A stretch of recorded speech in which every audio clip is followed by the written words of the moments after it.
Well, hi and welcome back to my shop as we start getting into the Viking radio again. Now, the first thing I want to do here is simply run the radio for an extended period, record the output level on my recording meter down here, and catch the fading effect. See that it really does fade. I don't have much doubt about that. And see that it does really stop fading after, say, 15 or 20 minutes, and then will work for a prolonged period. That's my intention. So let's just take a look at this recording meter for a second here. I've got it set to 10 centimeters of paper per hour. That's a pretty good chunk. It's about that much in an hour. I'm going to let this run for 2 or 3 hours. And I'm going to burn up the rest of my paper, so that's a little fast. So maybe I'll slow it down to 2 centimeters an hour. Now, the initial fading is over pretty quick. 15 minutes, a quarter of an hour. So it's only going to move. Yikes! It's only going to move a little bit. So here's what I'm going to do. I'm going to set it to, say, 10 centimeters an hour for the first hour, and I'll come in and I'll slow it down, assuming that the output has stabilized and it's working. So that's my plan on that. Next thing is, this radio has not been operated since the last time I had it in the shop about 2 weeks ago. So I'm turning it on, beginning this test immediately, but how do I know for sure I've got this connected correctly? I mean, it's a pretty simple thing. I have the input here connected to the speaker right here. Worked last time. I've got the meter, just double checking everything, on volts, AC volts, sensitive as it goes, 0.1 volts. I remember the volume needed to be around 2.5 to produce fairly good volume. I was using different speakers at the time. These are slightly better speakers, but it shouldn't be too much different volume-wise.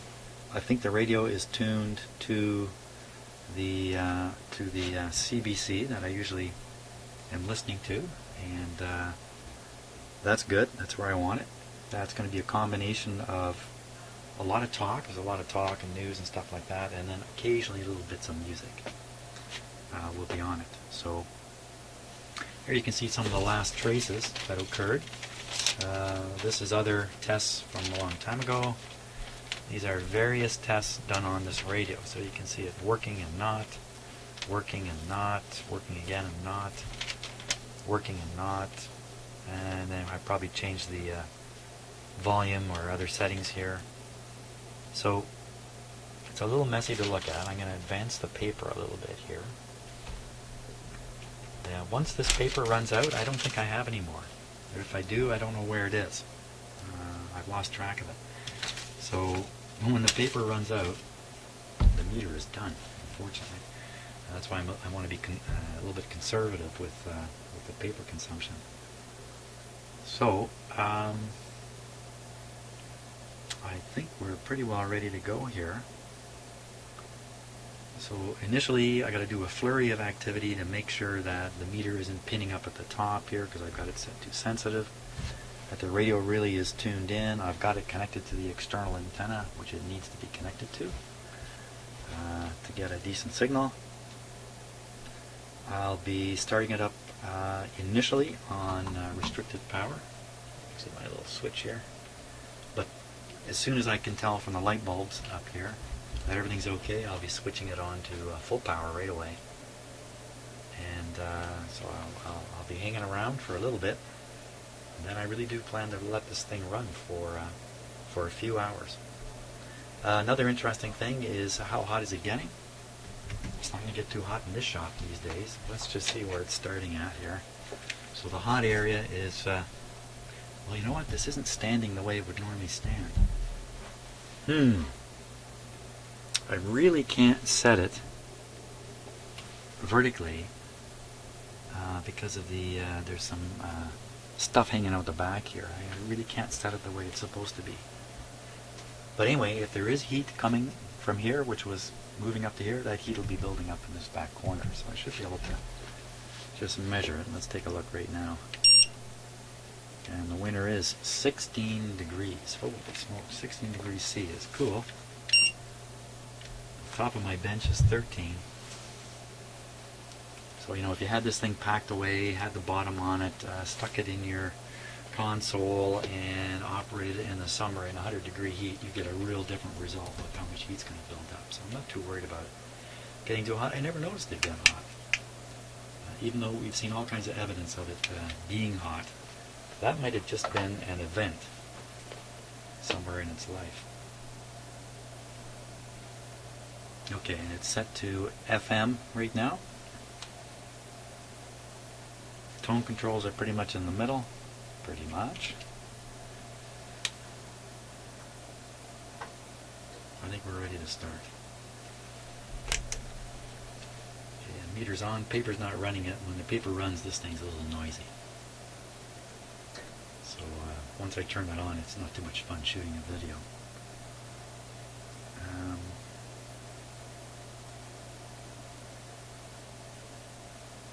I think we're ready. I think I will turn the chart on and let it start. Here we go. Okay, it's not terribly easy. There we go. Let's watch the light bulbs because I haven't operated this for a while. There we go. Charging up the capacitors. I don't see any problem, so we're going full voltage. Hopefully we're going to hear something here very soon and see this meter go up. This meter is heavily damped, which makes it really good for this purpose.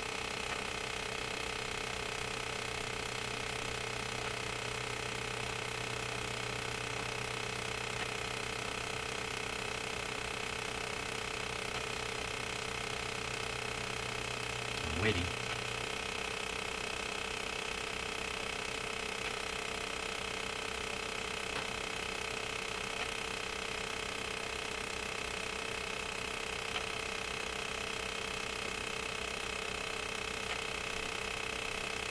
Come on, little radio.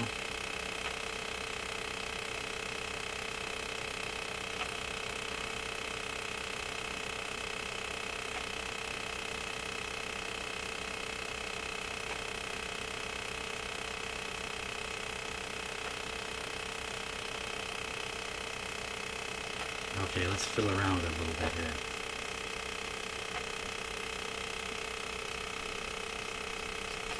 Ooh, on that, over to AM.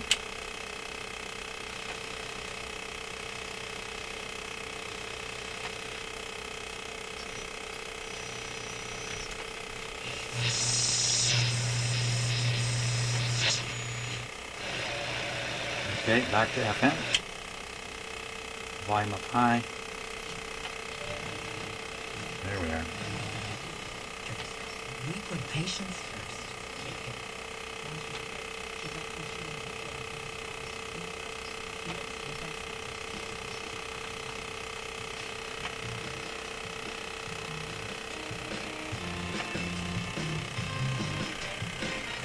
And what direct sound is coming from? At TVO, we believe.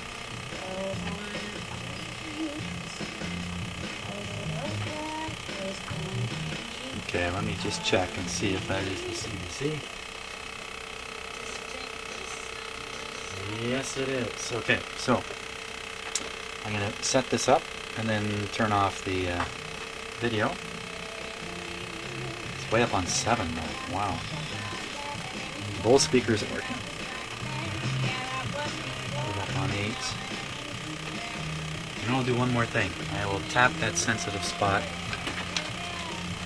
See if the volume comes up. Maybe it's low to start. Pin this needle up.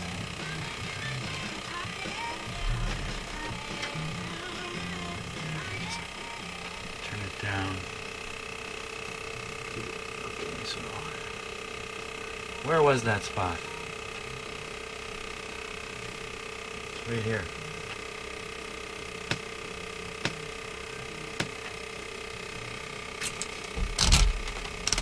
Not good on the meter there, Jimmy.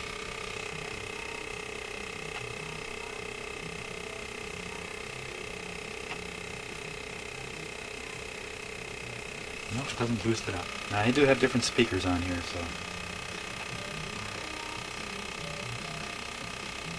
Okay, so the test is starting now. Leave it running.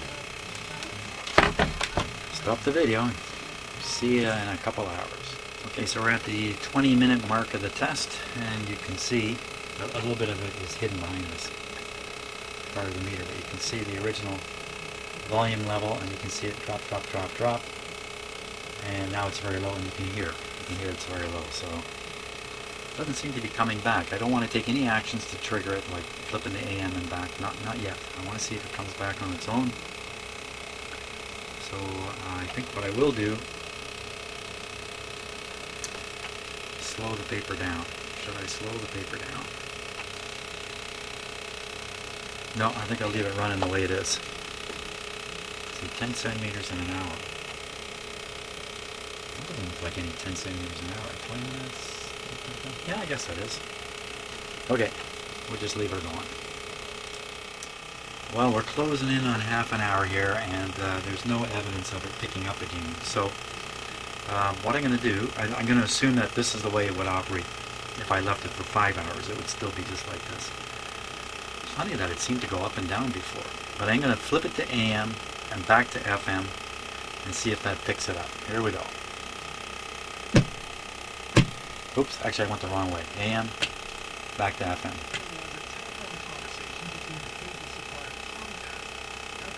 Well, picked it up a little bit.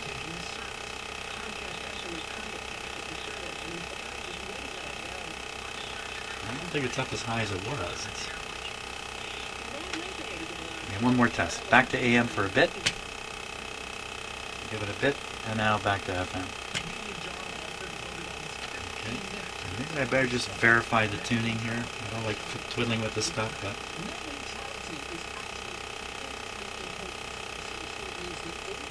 no, it's pretty well tuned at max. But yeah, we'll let it operate.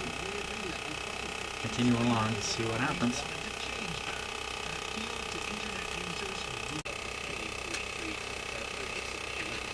Okay, so the radio's been running now for an hour and a half.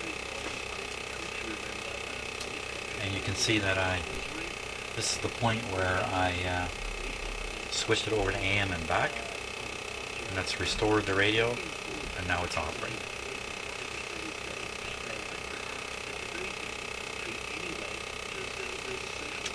What to think about that? Could be if I switched it to AM and back way up here, it might have restored itself way up here. It seems to me at times when I've been working on this radio, it has come and gone on its own without me doing anything to cause that. It also seems to have very low output. Considering I have this turned up to 7, and I know when I have the radio back in its console, this kind of volume level would be blasting. So I'm not sure what to make of that. I'm using different speakers here I haven't used before.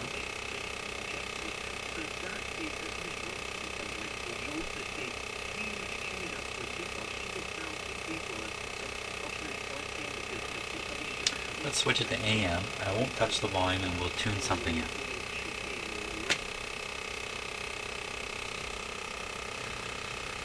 We'll try to tune something in.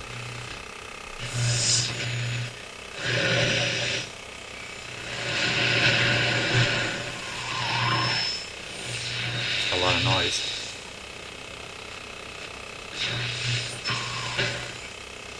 It's probably because of the way the radio's turned, its orientation.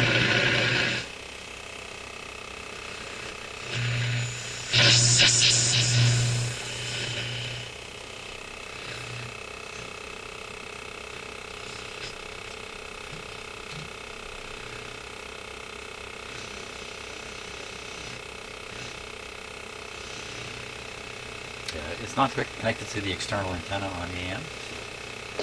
Make a quick connection here.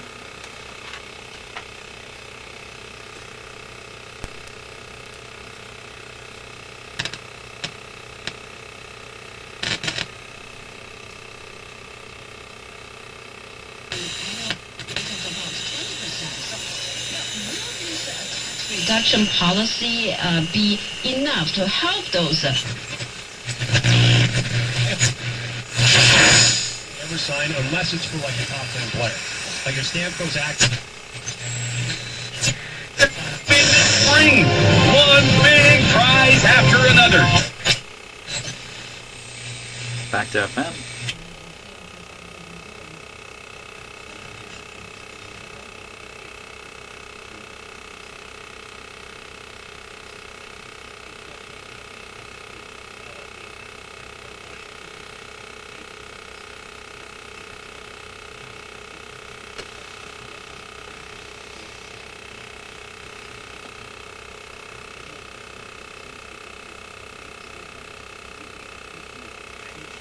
Boy, oh boy. It's gone low again, I think.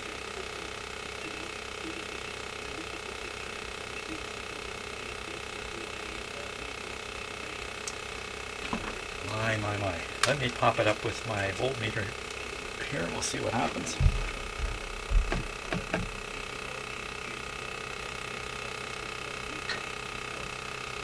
Last time I had this grounded to the chassis. But when I was doing all the testing, I always was connecting to the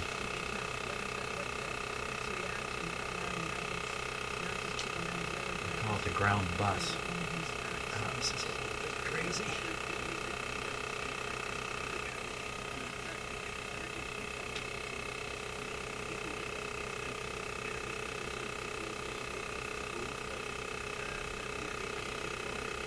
Here we go.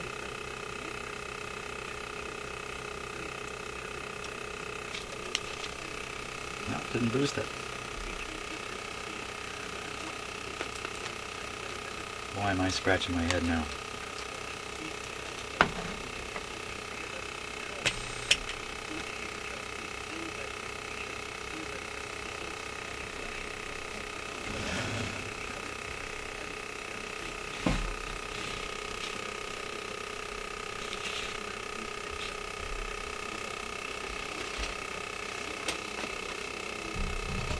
Where's all the volume gone?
Well,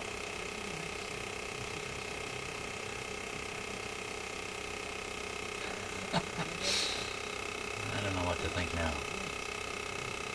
Seems to be operating. Seems to be operating with its own mind here. Okay, so I'm going to stop the paper here. Get rid of the hiss. Or the buzz, rather, from the... man.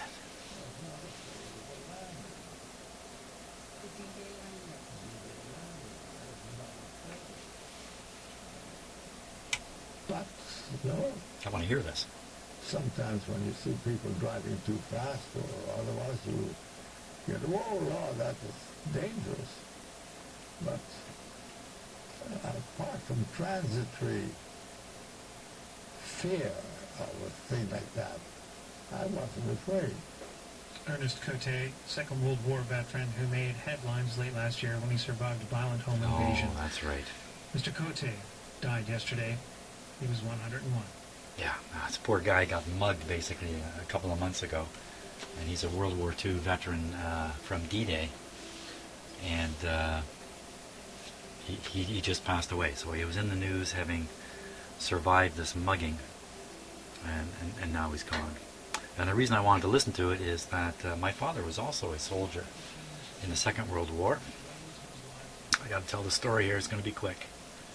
And of course I knew that when I was a kid, but I really didn't know what he did. And I found out in the late 90s that he wasn't just a soldier in the Second World War who landed on D-Day.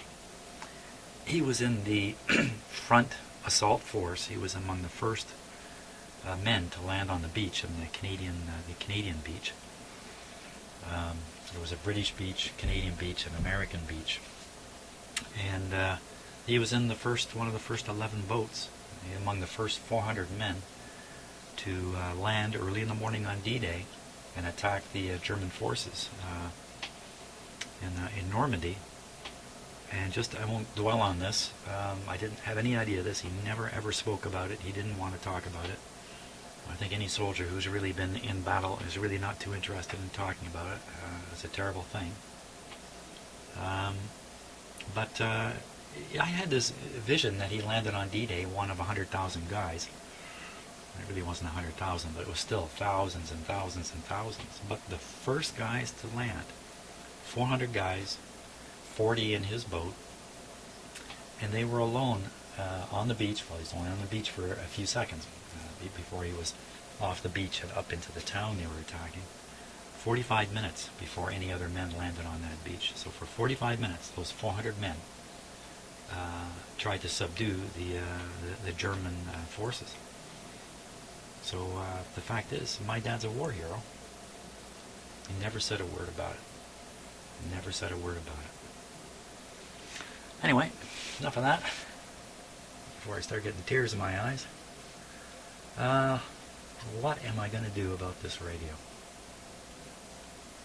I really thought the FM came back up to full volume after about 10-15 minutes operation with a series of fades in the meantime. I'm sure I had seen this effect. But this time, it never worked at full volume, I don't think. And it just faded into this low level here.